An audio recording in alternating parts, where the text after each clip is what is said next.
Howard ROR se tenait au comptoir de la cuisine à 6h45 précise. L'heure même où il préparait le déjeuner de Mason depuis 3 ans. Ses mains gesticulaient avec une efficacité éprouvée, du beurre de cacahuète étalé uniformément sur du pain complet, de la confiture de fraises appliquée par touches délicates. La croûte était retirée car Mason prétendait qu'elle avait un goût de carton. Le quart de nuit à l'entrepôt s'était terminé à 6h, laissant Howard fatigué physiquement, mais alerte. 12 heures passées à organiser les expéditions et à gérer les équipes de chargement le maintenaient alerte. Il avait appris depuis longtemps que le souci du détail faisait la différence entre l'ordre et le chaos. « Papa, tu te souviens de ma permission pour le club d'échecs ?» Mason était assis à la table du petit déjeuner, son inhalateur de secours à portée de main à côté de son jus d'orange. Ses cheveux blonds comme des roues se dressaient bizarrement malgré les efforts d'Howard pour les démêler.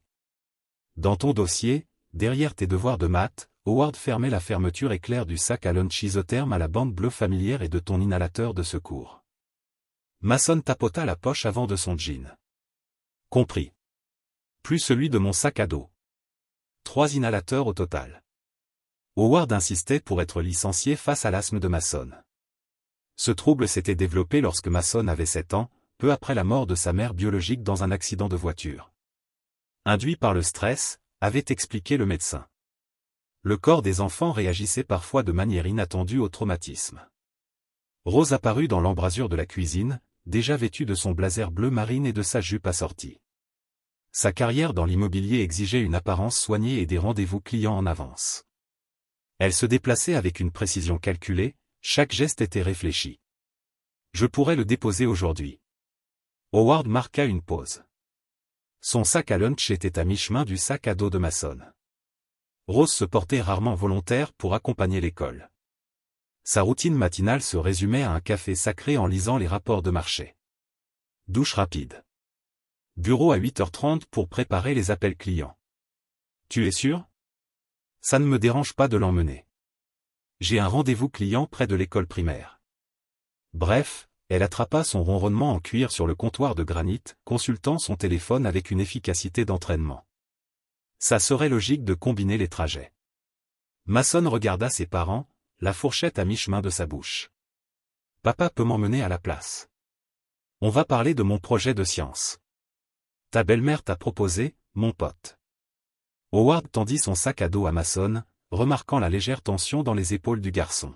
« On parlera de l'expérience volcanique ce soir. » Rose sourit, mais Howard perçut quelque chose de troublant dans son expression. Son regard affichait une distance qui n'était pas là la veille. Le mariage lui avait appris à lire ses humeurs. Le léger pincement autour de ses yeux face au client l'agaçait. La façon dont elle pinçait les lèvres quand les factures arrivaient par la poste. C'était différent. Plus froid. « Prêt, Mason ?» Le garçon hocha la tête à contre-cœur et suivit Rose vers le garage.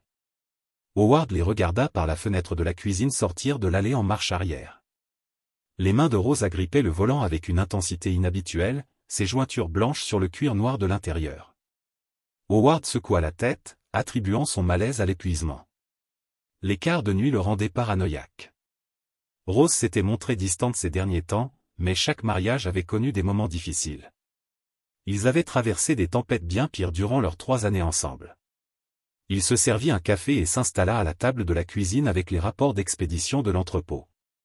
Les chiffres apportaient du réconfort, des données concrètes qui ne pouvaient mentir ni dissimuler les motivations. Contrairement aux gens, l'appel téléphonique a brisé la concentration d'Howard à 11h47. Il examinait les anomalies d'un manifeste de fret lorsque son téléphone portable a vibré contre la table en bois. L'école primaire Olympia s'est affichée à l'écran. Monsieur ROR, ici le directeur Doll. Mason s'est effondré pendant la récréation. Le manifeste d'expédition a glissé des mains d'Howard. Des papiers ont été éparpillés sur le sol. Que s'est-il passé? Son asthme. Il ne pouvait pas respirer correctement. L'inhalateur ne semblait pas fonctionner. La voix du directeur Doll est restée calme, mais Howard aperçut l'inquiétude sous-jacente. Les ambulanciers sont là. Howard se dirigeait déjà vers son camion. Le téléphone était collé à son oreille. Est-il conscient? Oui, mais son taux d'oxygène a considérablement diminué. Nous le transportons à l'hôpital Saint-Peter par précaution. J'arrive. Le trajet jusqu'à l'hôpital Saint-Peter prenait normalement 18 minutes dans la circulation du centre-ville d'Olympia. Howard arriva en 12, grillant 2 feux rouges et prenant les virages plus vite que son pick-up ne l'aurait cru. Ses mains tremblaient en agrippant le volant. Le visage pâle de Mason emplissait son imagination. Les urgences sentaient l'antiseptique et la peur. Une infirmière au regard bienveillant dirigea Howard vers la salle 3, où Mason était assis sur une table d'examen, vêtu d'une blouse d'hôpital taille enfant. Un masque respiratoire couvrait la moitié inférieure de son petit visage. « Salut, mon pote. » Howard toucha l'épaule de son fils, sentant un léger tremblement dans sa silhouette frêle. Mason retira le masque de sa bouche, révélant des lèvres encore légèrement bleutées. « Papa, il y avait un problème avec mon inhalateur. J'avais l'impression de respirer avec une paille. » Le docteur Pinton entra dans la pièce, un homme mince aux cheveux grisonnants et au regard intelligent. Il portait un dossier médical épais contenant les antécédents médicaux de Mason. « Nous l'avons stabilisé, monsieur ROR, mais je veux le garder en observation. Sa saturation en oxygène a chuté à des niveaux dangereux. Est-ce déjà arrivé ?» Howard étudia le visage de son fils, à la recherche de signes de détresse persistante. Jamais aussi grave. Habituellement, son inhalateur de secours arrête une crise en 2 ou 3 minutes. Aujourd'hui, il lui a fallu près de 15 minutes pour reprendre le contrôle de sa respiration. Le téléphone d'Howard a sonné. Le numéro de Rose est apparu à l'écran. « Je dois prendre ceci. » Il s'avança dans le couloir stérile. Des néons bourdonnaient au-dessus de sa tête. « Ro, j'ai entendu ce qui s'est passé. » Sa voix était neutre, dénuée de l'inquiétude qu'il attendait de sa belle-mère dont l'enfant avait failli mourir. « Où es-tu » Mason te demandait.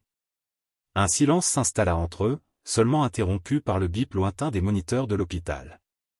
Des pas résonnaient dans les couloirs. Des conversations étouffées entre le personnel médical. « Rose, es-tu là ? Il est sous ta responsabilité, Howard. » Depuis toujours. La ligne fut coupée. Howard fixa son téléphone, les mots résonnant dans sa tête. En 3 ans de mariage, Rose n'avait jamais parlé de Mason avec autant de détachement. Elle n'avait jamais été la belle-mère la plus affectueuse, mais elle s'était toujours souciée de son bien-être. C'était différent. Dernier point. Il essaya de rappeler immédiatement. Le téléphone sonna une fois avant de tomber sur la messagerie. La voix professionnelle de Rose lui conseilla de laisser un message et elle le rappellerait rapidement. Howard retourna dans la chambre de Mason, l'air calme. Le garçon sirotait du jus de pomme à la paille, les couleurs revenant lentement à ses joues. « Comment te sens-tu maintenant ? » « Mieux. Le traitement respiratoire a aidé. » Mason posa son verre de jus. « Où est maman ? » Howard hésita, choisissant ses mots avec soin. « Elle s'occupe de son travail. Tu sais comme elle est occupée avec les rendez-vous avec les clients. » Mason hocha la tête, mais son regard exprimait une lassitude qui rappela à Howard sa propre enfance dans des foyers d'accueil. Les enfants apprenaient à déchiffrer les humeurs des adultes pour survivre. Ils remarquaient quand quelque chose n'allait pas, même s'ils ne parvenaient pas à exprimer la cause de leur malaise auprès du médecin. Pinton revint avec les papiers de sortie et un air sévère. « Je veux que tu consultes le médecin habituel de Mason dans les 48 heures et que tu t'assures d'avoir des inhalateurs de secours neufs. Celui qu'il a utilisé aujourd'hui était neuf. Je l'ai récupéré à la pharmacie le mois dernier. » Le médecin fronça les sourcils, prenant des notes dans le dossier de Mason. « Il arrive que les médicaments ne fonctionnent pas à cause de défauts de fabrication ou de problèmes de stockage. C'est rare, mais ça arrive. » Howard signa les papiers de sortie, mais le doute le tenaillait. Mason avait 3 inhalateurs de secours, un pour l'école, un pour la maison, un pour la voiture, tous remplis à la même pharmacie le même jour, tous censés contenir le même médicament. Quelle était la probabilité que l'inhalateur scolaire de Mason tombe en panne le jour même où Rose lui proposait de le conduire ? À l'école pour la première fois depuis des mois ? Aubrey Kane est arrivé chez Howard ce soir-là avec une bouteille de whisky dans sa sacoche d'ordinateur portable. Elle était venue directement de l'entrepôt après l'appel d'Howard, l'inquiétude se lisant dans son attitude habituellement confiante. « Où est le gamin ?» a-t-elle demandé en s'installant à la table de la cuisine à l'étage pour faire ses devoirs. Sa respiration est revenue à la normale, mais le médecin veut qu'il se repose quelques jours. Et Rose n'est toujours pas rentrée. Elle ne répond pas au téléphone. Aubrey a ouvert son ordinateur portable avec un manque de pratique. Raconte-moi exactement ce qui s'est passé. Chaque détail. Howard a raconté les événements de la matinée. La proposition inhabituelle de Rose de conduire Mason, l'inhalateur défectueux, sa réaction froide à l'urgence. Aubrey a écouté sans interruption, les doigts dansant déjà sur le clavier. Il a dit qu'elle se comportait bizarrement ces derniers temps, distante, plus que d'habitude. Howard s'est servi 2 doigts de whisky. Avant, elle faisait au moins semblant de se soucier de Mason. Maintenant, elle reconnaît à peine son existence. Quelle distance? Howard a réfléchi à la question. Le mois dernier, elle a arrêté de nous préparer le dîner, elle était donc trop occupée par son travail. Mais j'ai trouvé des boîtes de plats à emporter dans sa voiture, provenant de restaurants. Elle n'a jamais parlé de visite. Des réunions secrètes, peut-être. Elle se couche aussi plus tard, veillant sur son ordinateur portable. Quand je lui demande sur quoi elle travaille, elle répond « Études clients ». Les doigts d'Aubrey parcourent le clavier. Donnez-moi son nom complet, son numéro de sécurité sociale et sa date de naissance. Si elle cache quelque chose, il y aura des traces numériques. Howard a fourni l'information, ayant l'impression de trahir quelqu'un qu'il avait peut-être déjà trahi. Aubrey a travaillé en silence pendant 40 minutes, marmonnant de temps en temps des jurons devant l'écran. Il a trouvé quelque chose d'intéressant. Elle a tourné l'ordinateur portable vers Howard. Votre femme a ouvert 3 nouveaux comptes bancaires au cours des 6 derniers mois. Tous dans des institutions financières différentes. De combien d'argent s'agit-il? 47 000 $ transférés entre les comptes. Le tout a été retiré de votre épargne commune. Aubrey a cliqué sur un autre écran. Mais voilà le vrai problème. Elle a augmenté l'assurance vie de Mason il y a 2 mois. Celle d'Howard. Un verre de whisky lui glissa des mains. Un liquide ambré éclaboussa la table. Qu'a-t-elle fait? Augmenter sa couverture de 50 000 $ à 300 000 $. Une police d'assurance premium avec indemnité en cas de décès accidentel. Des indemnités en cas de décès accidentel. Le versement double si l'assuré décède dans un accident, comme une grave crise d'asthme. Les murs de la cuisine semblent se refermer sur Howard. Il avait épousé une femme qui avait souscrit une assurance vie de 600 000 $ pour son fils de 10 ans. Le même fils dont l'inhalateur de secours était mystérieusement tombé en panne ce matin-là. Il y a plus, dit Aubrey doucement. J'ai trouvé des comptes de messagerie cryptés. Elle communique régulièrement avec quelqu'un depuis 3 mois.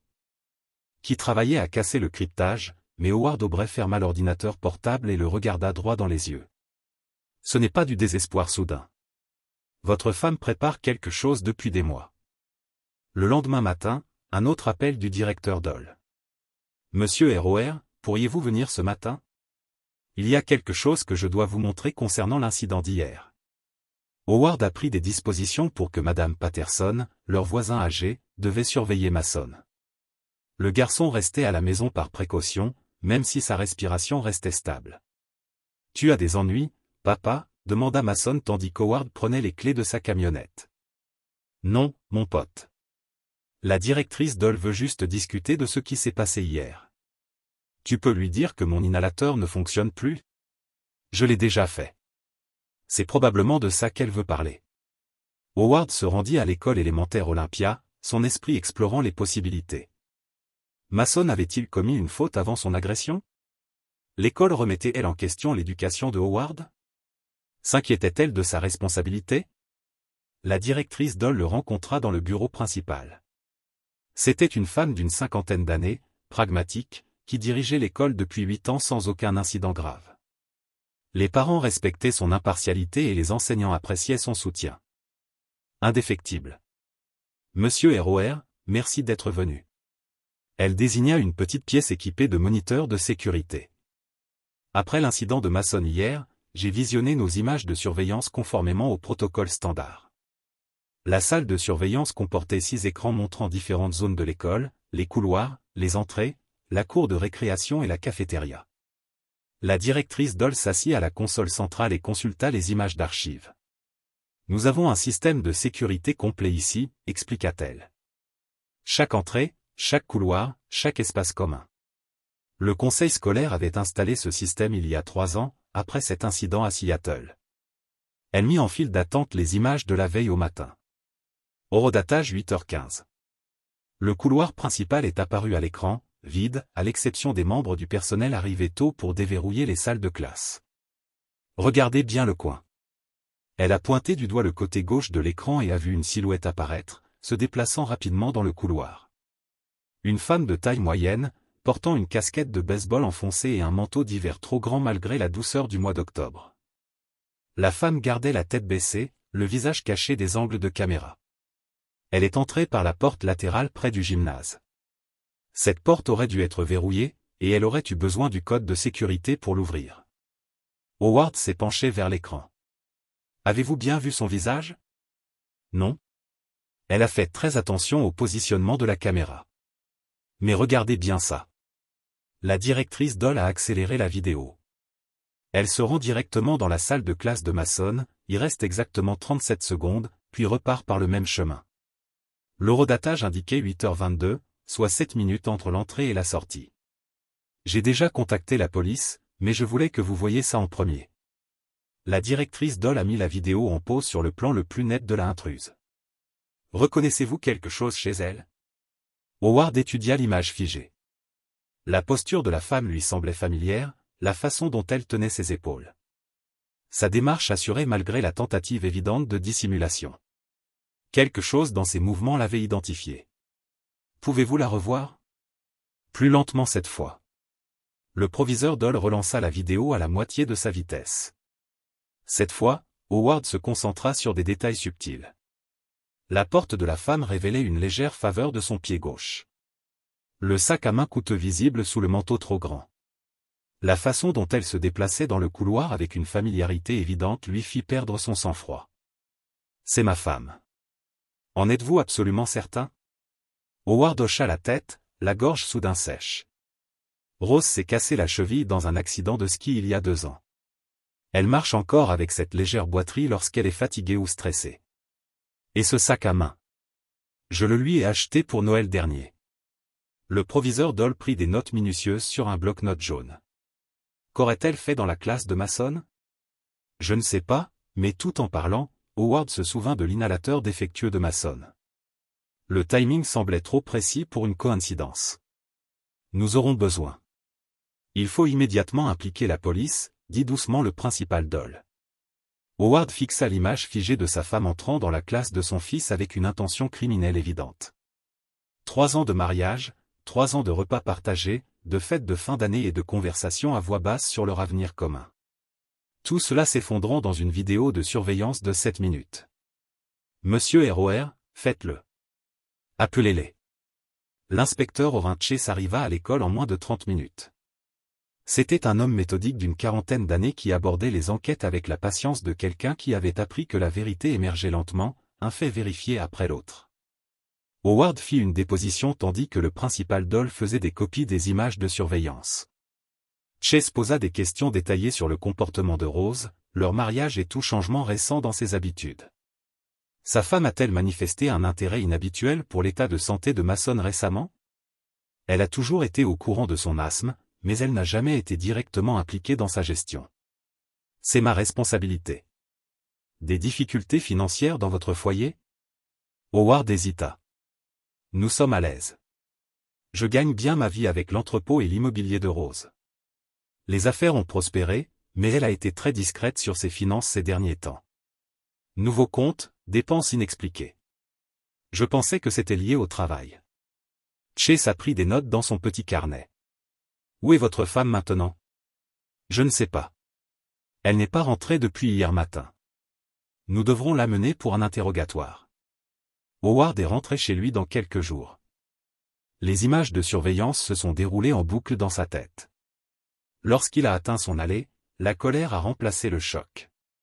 Rose avait violé le caractère sacré de l'école de Mason, mettant potentiellement en danger d'autres enfants en poursuivant le plan tordu qu'elle avait conçu.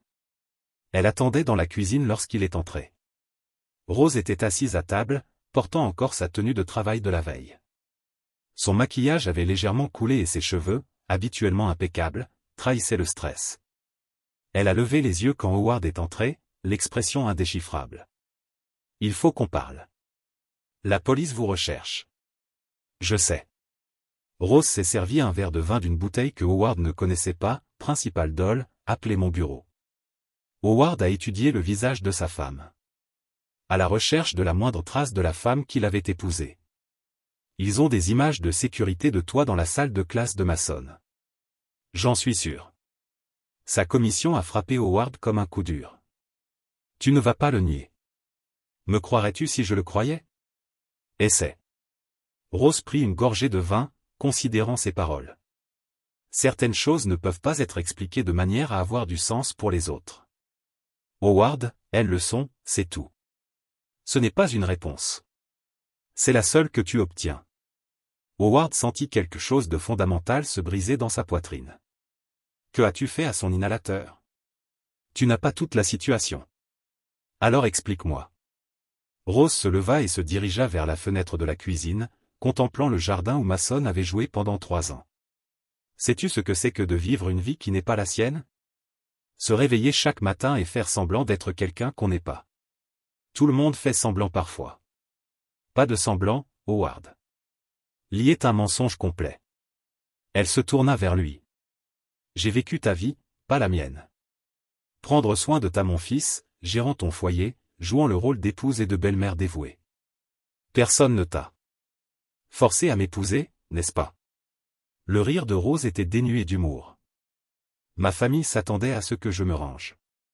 J'avais 32 ans et j'étais célibataire. Une déception pour des parents qui avaient déjà abandonné tout espoir d'avoir des petits-enfants. Tu incarnais la stabilité, la responsabilité, tout ce dont ils disaient que j'avais besoin. Et Mason faisait partie de ce lot. Un enfant blessé qui avait besoin d'une attention et d'un suivi médical constant. Sais-tu ce que pensent mes amis quand je leur parle d'inhalateurs de secours et de visites aux urgences? Les poings d'Howard se serrèrent. C'est un bon garçon. C'est un fardeau. Un fardeau coûteux et chronophage qui t'enferme dans une vie de limitation. Je le prends et je m'en vais. Bien. Rose termina son vin et posa le verre dans l'évier avec une précision délibérée. Peut-être que maintenant vous serez tous les deux heureux. Ces mots ne laissaient transparaître aucune émotion, aucun regret. Elle parlait peut-être de projets de week-end ou de listes de courses. 3 ans, Rose. 3 ans que j'ai essayé de faire en sorte que ça marche, et que j'ai essayé d'être quelqu'un que je ne suis pas. Je me dirigeais vers l'escalier. Je serai parti demain matin. Garde la maison. Howard la regarda monter les escaliers, chaque pas résonnant dans la maison qu'ils avaient construite ensemble. Il sortit son téléphone et appela Aubrey. Il faut qu'on se parle ce soir. Aubrey arriva dans l'heure, apportant des plats chinois à emporter et ses compétences en comptabilité judiciaire. Elle avait passé l'après-midi à fouiller les finances de Rose pendant qu'Howard gérait les interrogatoires de police. Où est Mason? Demanda-t-elle en s'installant à la table de la cuisine avec son ordinateur portable, jouant à des jeux vidéo à l'étage. Je lui ai dit que Rose devait se déplacer pour des urgences professionnelles. Qu'est-ce qu'il sait? Rien pour l'instant, mais il est intelligent. Il se rendra compte bien assez tôt que quelque chose cloche. Aubrey ouvrit son ordinateur portable et ouvrit plusieurs feuilles de calcul financières. J'ai trouvé d'autres comptes. Votre femme a été très occupée à cacher de l'argent. Howard la rejoignit à la table, étudiant le réseau complexe de transactions affiché à l'écran. De combien parlons-nous au total? Près de 70 000 $. Au cours des 8 derniers mois, j'ai consulté 6 banques différentes. Aubrey a souligné des transactions spécifiques. Mais voici le point intéressant, elle reçoit des paiements réguliers d'une source extérieure. Quel genre de paiement? 5 000 $ par mois depuis 6 mois. Tous provenant de la même société écran, Pacific Northwest Investment. Howard a reconnu le nom.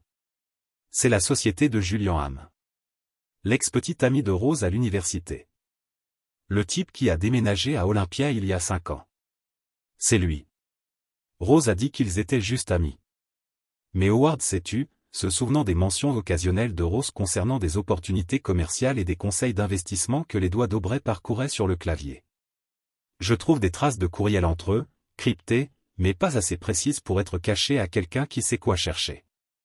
Que disent-ils? Accordez-moi encore quelques minutes. Pendant qu'Aubrey travaillait, Howard a appelé l'inspecteur Chase pour signaler les aveux de Rose et son intention de disparaître. Chase lui a assuré que la sécurité de l'aéroport et des frontières avait été prévenue, même si Rose avait une longueur d'avance significative si elle décidait de fuir. Compris. Aubrey tourna l'ordinateur portable vers Howard. Votre femme et Julian planifient cela depuis 6 mois. Regardez cet email de juillet. Le message apparut à l'écran dans le style familier de Rose. Le calendrier doit être accéléré. La fenêtre cible d'octobre correspond au facteur saisonnier. Une intervention médicale devrait sembler naturelle. Intervention médicale. La voix d'Howard était un murmure. Il y a plus. Aubrey fit défiler un autre message. Celui d'où, celui-ci. Document d'assurance complet. Changement de bénéficiaires enregistrés. Plan d'urgence pour le transfert de garde établi. Transfert de garde. Aubrey sortit d'autres dossiers. Howard, elle ne prévoyait pas seulement de toucher l'argent de l'assurance. Elle prévoyait de vous faire accuser d'homicide par négligence. Les mots frappèrent Howard comme un coup de massue. Piégez-moi. Regardez ces brouillons de documents. Aubrey montra une série de fichiers Word. Des rapports médicaux affirmant que vous aviez ignoré les symptômes de Mason. Des témoignages de voisins fictifs faisant état de votre indifférence aux besoins de santé de Mason. Même un faux journal prétendument écrit par Mason décrivant sa crainte que vous ne vous souciez pas de son asthme. Howard s'écarta de la table, la pièce tournant autour de lui. Elle allait tuer Mason et m'envoyer en prison. D'une pierre deux coups. Elle touche l'argent de l'assurance et écarte la seule personne qui pouvait contester sa version des faits. Combien de temps aurais-je purgé? Aubrey consulta un autre document. Avec un bon avocat, peut-être 15 ans pour homicide involontaire. Sans avocat, cela aurait pu être la perpétuité. Ce soir-là, après que Mason eut fini ses devoirs et dîné, il s'approcha d'Howard, l'air inquiet, un petit carnet serré dans les mains. « Papa, il faut que je te montre quelque chose. J'y pense depuis hier. » Ils étaient assis ensemble sur le canapé du salon, l'endroit même où Howard lisait des histoires à Mason pour le coucher pendant 3 ans. Le garçon ouvrit son carnet et découvrit des pages remplies d'une écriture soignée, celle d'un enfant de 10 ans. J'ai commencé à noter des choses bizarres que maman disait quand elle pensait que je n'écoutais pas. Des choses qui semblaient fausses, la recherche du mot juste de Mason. La poitrine d'Howard se serra en voyant les dates s'étaler sur plusieurs semaines. Quel genre de choses? Mason feuilleta un message daté de 3 semaines plus tôt.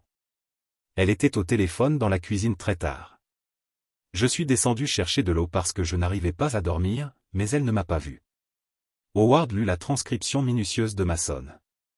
Elle dit, « Papa te quittera peut-être, mais tu t'en sortiras.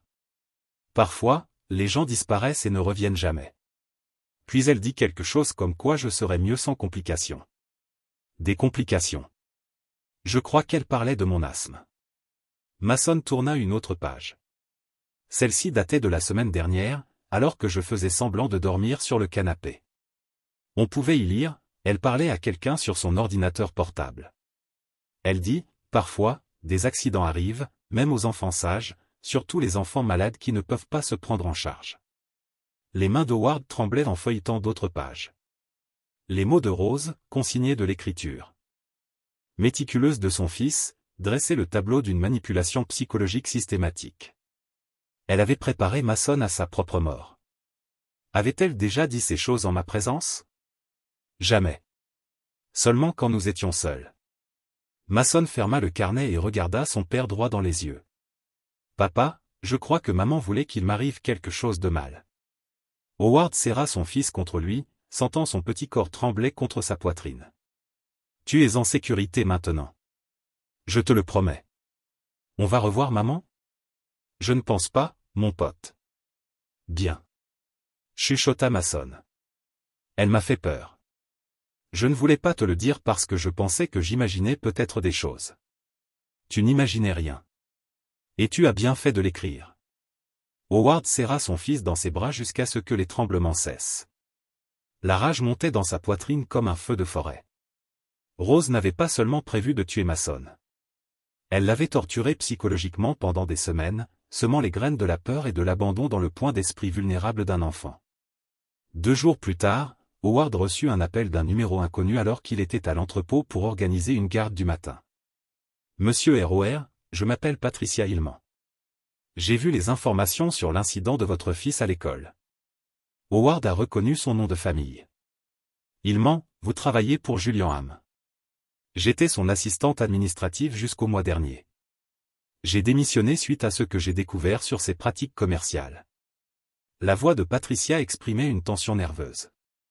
Je pense qu'il y a quelque chose que vous devriez savoir sur la relation de votre femme avec Julian. Ils ont convenu de se rencontrer dans un petit café du centre-ville, loin du bureau de Julian et de l'agence immobilière de Rose. Patricia est arrivée 10 minutes en avance, vérifiant constamment les fenêtres et la porte comme si elle s'attendait à être poursuivie. C'était une femme nerveuse d'une 50aine d'années, aux cheveux grisonnants et au regard fatigué. J'ai apporté des documents, a-t-elle dit en glissant une enveloppe manille sur la table. Quel genre de documents? Des preuves que Julian et votre femme ont versé des pots de vin à des employés du district scolaire, plus précisément à un certain Brett Clough, qui siège au comité des installations. Howard a ouvert l'enveloppe et a trouvé des relevés bancaires, des impressions de mails et des notes manuscrites. Pourquoi l'ont-ils payé? L'accès au code de sécurité et au planning d'entretien de l'école élémentaire Olympia. Brett a un accès administratif à tous les systèmes de sécurité. Quand est-ce arrivé? Il y a 3 semaines. 5 000 $ en espèces remis par votre femme en personne. Patricia a pointé du doigt un bordereau de retrait bancaire. Julian a tout documenté, car il craignait le caractère illégal de la transaction. Howard a étudié une photocopie de l'écriture de Rose. Date limite, mardi matin. Durée, 10 minutes maximum. Pas de témoin. Mardi matin, le jour où Mason s'est effondré. Pourquoi me dites-vous cela? Demanda Howard. Parce que j'ai des petits-enfants. Si quelqu'un leur a fait ce que votre femme a prévu pour Mason. Patricia a rassemblé son sac à main. Julian a liquidé des biens toute la semaine. Je pense qu'il prévoit de disparaître. Où est-il maintenant? Son bureau, mais pas pour longtemps. Il brûle des documents et transfère de l'argent sur des comptes offshore. Patricia s'est levée pour partir, puis s'est retournée. Monsieur ROR, votre femme n'est pas seulement froide. Elle est véritablement dangereuse. Julian avait peur d'elle à la fin. Howard a transmis les preuves de Patricia directement à l'inspecteur Chase, qui a examiné les documents avec une inquiétude croissante. Cela nous donne suffisamment de preuves pour surveiller Julian Hamm, a déclaré Chase. Enfin, s'il prévoit de s'enfuir, nous devons d'abord l'intercepter. Et Rose? Nous la retrouverons. Mais pour l'instant, Hamm est notre meilleure piste pour comprendre l'ampleur de ce complot.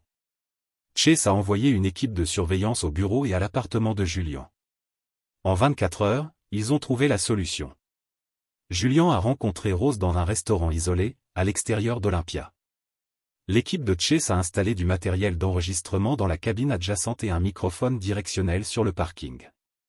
Howard écoutait la conversation depuis le bureau de l'inspecteur Chase, les poings serrés, tandis que la voix de Rose résonnait dans les haut-parleurs avec une clarté cristalline. « Vous perdez courage », a dit Rose sans préambule. Le gamin a failli mourir. Ce n'était pas censé arriver. Le plan consistait à tout faire pour obtenir l'argent de l'assurance. Vous aviez dit que cela ressemblerait à des causes naturelles, à une détérioration progressive de son état, et non à un malaise soudain à l'école. Cela aurait semblé naturel si vous n'aviez pas insisté pour utiliser une solution saline plutôt qu'une solution plus permanente. Howard se glaça. Rose parla du meurtre de Mason comme si elle discutait d'options d'achat d'actions. Le remplacement par une solution saline était censé rendre son inhalateur inefficace, et non le tuer presque complètement devant 30 témoins. Julian protesta. Et cela fonctionna parfaitement. Son inhalateur de secours tomba en panne au moment où il en avait le plus besoin. Si vous n'aviez pas paniqué et appelé les secours si vite, le garçon serait mort d'insuffisance respiratoire. Mais il n'est pas mort. Non? Grâce à votre manque d'engagement. La voix de Rose se durcit. Vous comprenez toute la planification nécessaire? Les changements de police d'assurance, les documents médicaux, les documents de diffamation que j'ai préparés pour Howard. Des diffamations. 3 incidents distincts où Howard aurait ignoré les symptômes de Mason. Médical rapport de négligence antidaté de plus de 6 mois. Déclaration de voisins affirmant qu'Howard était un père indigne. Howard écoutait avec horreur Rose détailler son plan pour le faire accuser d'homicide par négligence. Le garçon aurait mieux valu mourir de toute façon, continua Rose. Et cet idiot d'Howard ne saurait même pas ce qui lui est arrivé avant que la police ne l'arrête. Et après? Après quoi? Après qu'Howard soit allé en prison et que vous ayez touché l'argent de l'assurance? Rose rit, d'un rire dénué de chaleur. Nouvelle pièce d'identité, nouveau pays, nouvelle vie. Je planifie ma sortie depuis des mois. Et moi? Tu as disparu aussi. Évidemment, on ne pouvait pas prendre le risque que tu développes une conscience plus tard. La voix de Julien tremblait lorsqu'il demanda, « T'es-tu déjà senti coupable? Même un peu? Coupable de quoi? D'avoir apaisé un enfant malade? D'avoir libéré Howard d'un fardeau dont il n'avait jamais voulu? Je rendais service à tout le monde, y compris à toi, et surtout à moi-même. 3 ans à jouer les belle-mère pour une gamine essoufflée. 3 ans à faire semblant d'aimer un homme qui m'ennuie à mourir. » La voix de Rose était pleine de mépris. Savez-vous ce que c'est que de vivre avec l'enfant blessé de quelqu'un d'autre? Howard ferma les yeux, entendant son fils réduit à des paroles cruelles dans la bouche de sa femme. L'argent de l'assurance n'était qu'une compensation pour le temps passé en prison, continua Rose. 600 000 $ pour 3 ans de ma vie. Ça me paraît juste. L'inspecteur Chase fit signe à son équipe. Des unités de police s'avancèrent de 3 directions autour du restaurant avant que Rose et Julien n'atteignent leur véhicule. Rose Cameronor, vous êtes en état d'arrestation pour tentative de meurtre, complot en vue de commettre un meurtre et fraude à l'assurance. Rose ne réagit pas lorsqu'on lui mit les menottes au poignet. Grâce à l'équipement de surveillance, Howard entendit clairement ces derniers mots. J'espère que vous m'écoutez, Howard. Ce n'est pas personnel, juste professionnel. L'inspecteur Chase a fait une suggestion inattendue lors de la procédure d'enregistrement. Howard, j'ai réfléchi à la complexité financière de cette affaire. Les comptes offshore, les sociétés écrans, le blanchiment d'argent. Nous avons besoin. Quelqu'un qui comprend la criminalité financière fédérale. Vous avez des experts comptables judiciaires. Nous en avons, mais il y a quelqu'un de mieux placé pour cette situation particulière. Chase marqua une pause, scrutant le visage d'Howard. Votre père. Le corps entier d'Howard se raidit. Je n'ai pas de père. Royce Roer, agent fédéral de conformité à la retraite, spécialisé dans le suivi des opérations internationales de blanchiment d'argent, repose seul à une trentaine de kilomètres d'Olympia. Je ne lui ai pas parlé depuis 15 ans. Il est peut-être temps. Chase lui donna l'adresse écrite sur un papier à en-tête officielle de la police. Howard fixa le morceau de papier, les souvenirs lui revenant comme du poison. Son père s'en allant quand Howard avait 12 ans. Des foyers d'accueil qui ressemblaient à des entrepôts pour enfants non désirés. Apprendre que survivre signifiait ne faire confiance qu'à soi-même. Pourquoi aiderait-il? Parce que la vie de son petit-fils était en jeu. Et parce qu'il avait passé 30 ans à mettre des gens comme Rose derrière les barreaux. Howard se rendit à l'adresse en fin d'après-midi. Son camion gravissait des routes sinueuses à travers les forêts de Douglas. La cabane apparut soudain au détour d'un virage, petite, bien entretenue, entourée de plantes indigènes et d'un potager. Un homme d'une 60aine d'années sortit de la porte d'entrée avant que Howard ne puisse frapper. Royce Roer paraissait plus âgé que dans ses souvenirs, ses cheveux étaient gris et son visage buriné par des années de solitude, mais son regard exprimait la même intelligence vive qui avait intimidé Howard enfant. « Bonjour, Howard. » Roi. Ils s'échangèrent des regards de l'autre côté du porche. 15 ans de silence s'étiraient entre eux. Royce paraissait véritablement plus âgé et plus petit que ne le laissaient supposer les souvenirs d'Howard. L'inspecteur Chase s'appela et me raconta ce qui était arrivé à Mason. « Depuis quand te soucies-tu de Mason? » Depuis que j'ai appris que quelqu'un avait tenté de tuer mon petit-fils. Howard voulait partir pour gérer cette crise sans l'homme qu'il avait abandonné au moment où il avait le plus besoin de protection. Mais la sécurité de Mason comptait plus que de vieilles blessures. Que connais-tu à la criminalité financière? Royce fit un geste vers le chalet. Entrez. Nous avons du travail. L'intérieur surprit Howard. Au lieu de la célibataire encombrée à laquelle il s'attendait, le chalet était organisé comme un bureau professionnel. Du matériel informatique occupait un mur. Des classeurs en occupaient un autre, et des documents juridiques recouvraient une grande table au centre.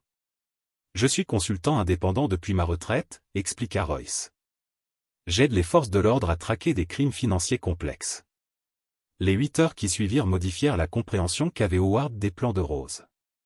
Royce remonta la piste de ses comptes cachés dans 3 pays, identifia les sociétés écrans créées par Julian et cartographia les flux financiers avec la précision de quelqu'un qui avait passé des décennies à suivre des pistes similaires. Elle planifie tout ça depuis plus d'1 an, dit finalement Royce en désignant un organigramme complexe recouvrant sa table de cuisine. L'assurance vie n'était que le début. Combien d'argent au total? Près de 2 millions de dollars, prêts à être retirés immédiatement après le décès de Mason et votre arrestation. Elle a des comptes aux îles Caïmans, en Suisse et à Singapour. Howard observa les graphiques financiers. Chaque lien représentait une nouvelle trahison. Elle allait disparaître complètement. Nouvelle identité, nouveau passeport, nouvelle vie. Vous seriez en prison pour homicide involontaire, tandis qu'elle vivrait confortablement après la mort de votre fils. Combien de temps aurais-je purgé? Royce consulta un autre document contenant les preuves qu'elle prévoyait de fabriquer, allant de 25 ans à la prison à vie. Peut-être la peine de mort, si. Les procureurs ont décidé que la mort de Mason était préméditée. La salle s'est mise à tourner autour d'Howard. Peine de mort pour le meurtre d'un enfant. Absolument. Ils ont travaillé jusqu'à minuit à rassembler les preuves et à établir une chronologie des activités de Rose. Royce a fait preuve du même souci méthodique du détail qui avait fait son succès dans la police fédérale. Pourquoi m'aides-tu? A finalement demandé Howard. Royce a arrêté de taper et a regardé son fils droit dans les yeux. Parce que je t'ai trahi il y a 15 ans. Je ne trahirai pas Mason. Tu ne m'as pas trahi. Tu m'as abandonné. Pareil. Royce a fermé son ordinateur portable. Je gérais mal la mort de ta mère. Trop d'alcool. Trop d'heures de travail. Éviter les responsabilités d'une famille monoparentale. Alors, tu m'as laissé en famille d'accueil, alors j'ai pris la pire décision de ma vie. La voix de Royce exprimait un regret sincère. Je me suis dit, tu serais mieux avec des gens qui pourraient s'occuper de toi correctement. En réalité, j'avais juste peur de te gâcher la vie encore plus que je ne l'avais déjà fait. Howard a scruté le visage de son père, à la recherche de signes de tromperie ou de manipulation. Il ne trouva qu'une honnêteté lasse. Mason a besoin que sa famille soit intacte, continua Royce.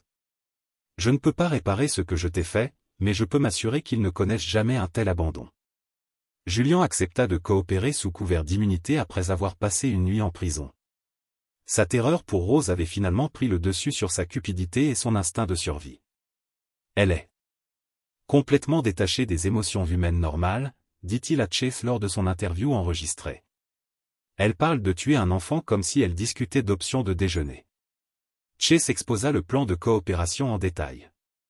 Julian contacterait Rose, prétendrait avoir organisé le transport vers le Canada par bateau privé et organiserait une dernière rencontre pour coordonner leur évasion.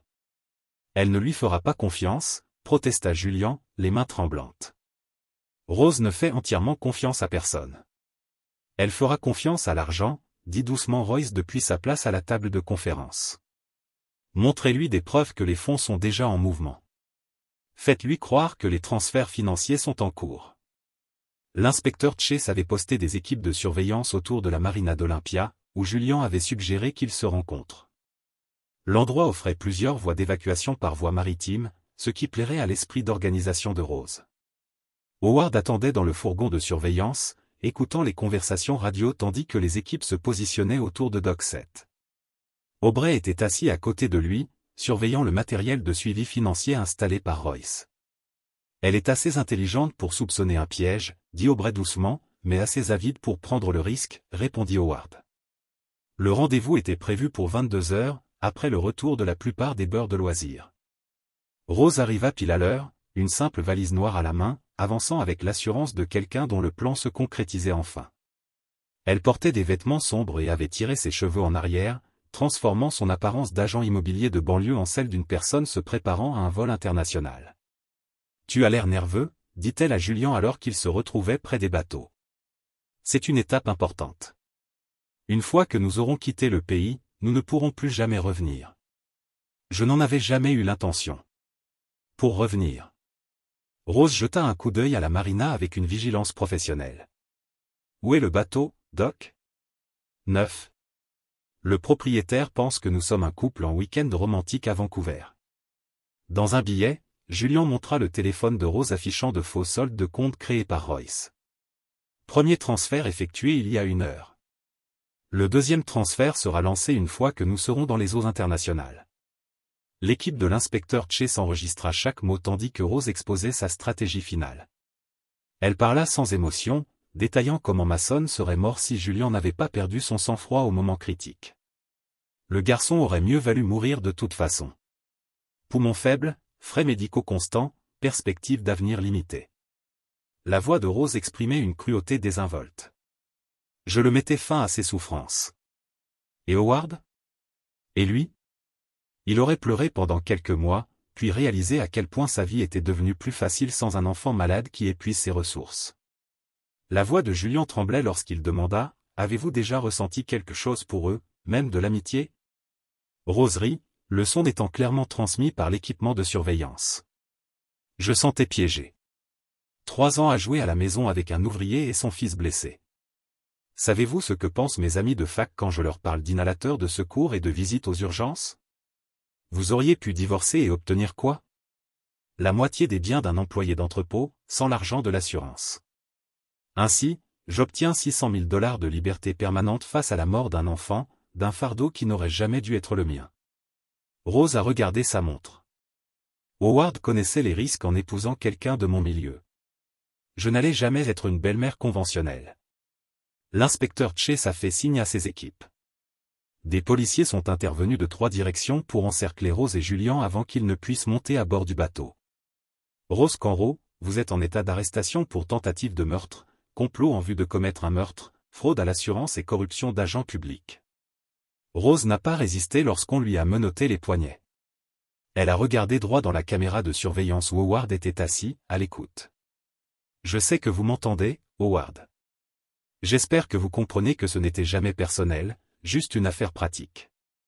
L'arrestation de Rose a fait la une des journaux locaux, mais Howard il ne se contentait pas d'une simple procédure judiciaire. Il voulait que toute la communauté comprenne ce qu'elle avait tenté de faire et qui elle était vraiment sous ses dehors raffinés. Il a rassemblé toutes les preuves, les images de sécurité de l'école, les dossiers financiers montrant les comptes cachés, les transcriptions des aveux enregistrés de Rose, et a remis des dossiers complets à l'Olympia Times, à Como News et à 3 chaînes de télévision locales. La communauté doit savoir, a déclaré Howard à Aubrey alors qu'il préparait les dossiers de presse. Rose a trompé tout le monde pendant 3 ans. Ses clients, ses collègues, et même moi. Les gens devraient comprendre à quel genre de personnes ils confiaient leur maison et leur argent. L'histoire a éclaté jeudi matin avec la une de l'Olympia Times. Un agent immobilier local a été accusé d'avoir comploté pour tuer son beau-fils pour de l'argent d'assurance. Dans l'après-midi, l'agence immobilière de Rose avait reçu plus d'une centaine d'appels de clients exigeant des explications. Ses collègues ont pris leur distance avec une rapidité remarquable, affirmant n'avoir jamais vraiment connu Rose personnellement et avoir remarqué un comportement inquiétant ces derniers mois. Le directeur de l'agence a annoncé que les contrats clients de Rose seraient immédiatement transférés à d'autres agents. Howard a lu chaque article et regardé chaque reportage, souhaitant que la réputation de Rose soit détruite aussi complètement qu'elle a tenté de détruire sa famille. La couverture médiatique était exhaustive et dommageable, exactement ce qu'il espérait. La riche famille de Rose a tenté de limiter les dégâts, en engageant des consultants en relations publiques coûteux et en sollicitant les faveurs des médias locaux. Mais Howard avait tout documenté de manière trop minutieuse, et les preuves parlaient d'elles-mêmes. Les chaînes de télévision de Seattle ont repris l'affaire vendredi, diffusant des reportages sur le complot de l'assurance d'Olympia dans leurs journaux télévisés du soir. La photo de Rose est apparue aux côtés de descriptions de sa planification calculée et de son manque total de vigilance. Remords.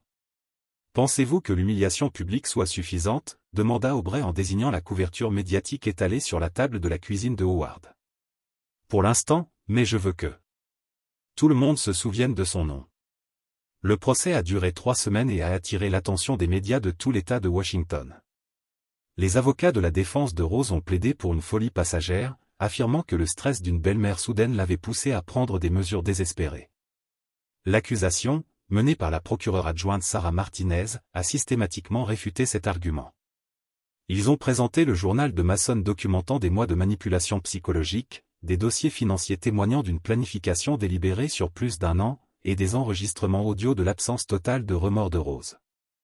Howard a témoigné pendant 4 heures, décrivant ses soupçons croissants concernant le comportement de Rose et le moment bouleversant où il a réalisé qu'elle avait tenté d'assassiner son fils. Mason, jugé trop jeune pour témoigner directement, a fourni un témoignage écrit par l'intermédiaire d'un avocat commis d'office. Le jury a délibéré pendant 6 heures, réparties sur 2 jours. De retour dans la salle d'audience, Rose n'a manifesté aucune émotion à la lecture du verdict. Coupable de tous les chefs d'accusation. Tentative de meurtre dans le premier degré, complot en vue de commettre un meurtre, fraude à l'assurance, corruption d'agents publics et mise en danger d'enfants. La juge Patricia Harrison a condamné Rose à 22 ans de prison sans possibilité de libération conditionnelle pendant les 15 premières années. Elle s'est adressée directement à Rose lors du prononcé de la peine. Vous aviez planifié le meurtre d'un enfant sans défense à des fins lucratives. Vous avez manipulé psychologiquement cet enfant pendant des mois, lui causant un traumatisme psychologique qui pourrait durer toute sa vie. Vous avez tenté de faire porter le chapeau à un innocent, détruisant potentiellement 2 vies pour votre propre bénéfice. Ce tribunal estime que vos actes comptent parmi les plus cruels et les plus calculés que nous ayons rencontrés. Rose a écouté sa sentence avec la même expression détachée qu'elle avait conservée tout au long du procès. Elle aurait pu écouter les bulletins météo plutôt que d'apprendre qu'elle passerait les 2 décennies suivantes en prison. Julian a été condamné à 5 ans de prison à sécurité minimale après sa coopération, bien que son entreprise ait fait faillite et que sa réputation ait été définitivement détruite. Il a quitté Olympia avant la fin de son procès, fuyant vers un autre État où son implication dans le complot était moins connue. Howard a obtenu la garde exclusive de Mason sans contestation. Le tribunal leur a également attribué les biens restants de Rose, sa part de la maison, ses comptes d'épargne et ses intérêts dans plusieurs immeubles de placement. Une compensation partielle pour le traumatisme qu'elle avait infligé, même si aucune somme d'argent ne pouvait réparer les dommages psychologiques causés à Mason. Howard utilisa l'argent de Rose pour acheter un petit atelier de fabrication et de réparation automobile en périphérie d'Olympia. Le bâtiment nécessitait des travaux, mais l'emplacement était idéal, suffisamment proche de la ville pour le confort des clients, suffisamment éloigné pour le calme et la tranquillité. Aubrey devint son associé, s'occupant du service client et de la gestion financière, tandis que Howard se concentrait sur les travaux mécaniques. Son esprit vif et son pragmatisme attiraient des clients fidèles qui appréciaient un service honnête et des prix justes. Mason s'épanouissait dans l'environnement de l'atelier. Il faisait ses devoirs à la réception, aidait à organiser les stocks de pièces et apprenait les bases de la mécanique auprès d'Howard. Le travail physique semblait l'aider à surmonter le traumatisme de la trahison de Rose, même s'il continuait à consulter un thérapeute 2 fois par semaine. « J'aime bien être ici », dit Mason à Howard un soir, alors qu'il fermait. On s'y sent en sécurité. Bien. C'est le plus important. La boutique devint la seconde maison et le sanctuaire de Mason. Les clients s'habituèrent à voir ce garçon de 10 ans sérieux, capable d'expliquer les problèmes de moteur avec une précision scientifique et manifestant un véritable enthousiasme pour le fonctionnement des machines. Roy surprit tout le monde en demandant de l'aide pour l'entreprise. Il installa une petite caravane derrière la boutique et prit en charge la comptabilité, mettant à profit son expérience fédérale pour garantir la légalité de toutes les pratiques financières. « Pourquoi rester ?» lui demanda Howard un soir, alors qu'ils examinaient les reçus du jour. « Parce que j'ai 15 ans de paternité à rattraper, » dit simplement Royce. Et Mason a besoin de savoir qu'il a une famille qui ne l'abandonnera pas. L'arrangement fonctionna mieux que Howard ne l'avait prévu. L'approche méthodique de Royce contrebalançait le style pratique de Howard, tandis qu'Aubrey gardait les 2 hommes concentrés sur le service client et la croissance de l'entreprise. Mason noua un lien fort avec son grand-père, passant des heures à apprendre la planification financière et la gestion d'entreprise. Royce traita le garçon avec une patience et un respect qu'il n'avait jamais montré à Howard. Peut-être motivé par le fait que la seconde chance était rare, 18 mois après la condamnation de Rose, Howard reçut une lettre du Centre correctionnel pour femmes de l'État de Washington. Rose souhaitait lui parler une dernière fois avant de disparaître définitivement dans le système carcéral. Howard faillit jeter la lettre. Il avait dépassé la colère pour s'installer dans une situation plus froide et plus permanente. Mais Mason se posait des questions sur Rose ces derniers temps, se demandant pourquoi quelqu'un qui prétendait les aimer avait tenté de leur causer un tort aussi dévastateur. Peut-être que la réconciliation les aiderait tous les deux. Le parloir du centre correctionnel pour femmes sentait le désinfectant industriel et les rêves brisés. Rose était assise en face d'Howard, séparée par une vitre renforcée et reliée par des combinés téléphoniques. La prison avait vieilli ses racines grises spectaculaires, transparaissant sous ses cheveux bruns, des rides autour de ses yeux que le maquillage coûteux avait autrefois dissimulés. « Tu as bonne mine », dit-elle d'une voix neutre dans le haut-parleur du téléphone. « Mason se porte bien, si tu te poses la question. »« Moi non. » Rose examina ses ongles avec une indifférence désinvolte. « Comment se porte l'entreprise ? » ?»« Nous sommes rentables. »« Bravo à toi. » Ils restèrent assis en silence pendant plusieurs minutes, s'observant à travers la vitre de sécurité. Rose paraissait plus petite, diminuée par l'environnement institutionnel et la combinaison orange. « Pourquoi voulais-tu me voir ?» demanda finalement Howard. « Par curiosité, sans doute. Je voulais voir si tu avais compris. » « Comprendre quoi ? Pourquoi ? Ça devait arriver comme ça ?» Howard se pencha légèrement en avant. « Éclaire-moi. » Rose sourit pour la première fois depuis son arrivée. « Tu n'allais jamais me laisser partir, Howard. Pas paisiblement. Tu es le genre d'homme qui se bat pour des choses même quand elles n'en valent pas la peine. Des choses comme le mariage, des choses comme le contrôle. Tu voulais une femme qui joue à la maison avec ton fils malade et feigne d'être reconnaissante de cette opportunité. » La voix de Rose se durcit. « J'ai essayé d'être cette personne pendant 3 ans. J'en ai failli mourir. Alors, tu as décidé de tuer Mason à la place. J'ai décidé de résoudre les problèmes de tout le monde efficacement. » Howard fixa son ex-femme, cherchant la moindre trace d'humanité dans son expression. Il ne trouva que de la froideur calculatrice. « Dis-moi au moins pourquoi j'ai fait ça, » dit finalement Rose. Howard se leva, la main tendue vers le téléphone pour mettre fin à la conversation. Puis il s'arrêta et regarda Rose droit dans les yeux. « Je comprends que tu aies cru que j'allais craquer. Tu avais tort. » Il raccrocha et s'éloigna, laissant Rose seule derrière la vitre blindée. Devant la prison, Howard appela Mason depuis son camion. « Salut papa. Comment s'est passée ta réunion ? » « Terminé. Je rentre. » « Bien. Aubrey m'apprend à utiliser le logiciel de comptabilité. Elle dit que je suis doué pour les chiffres. » Howard sourit en quittant le parking visiteur. « Je serai là dans 45 minutes. »« Papa. »« Ouais, mon pote. Je suis content que tu sois mon père. »« Vraiment content. » La gorge d'Howard se serra d'émotion.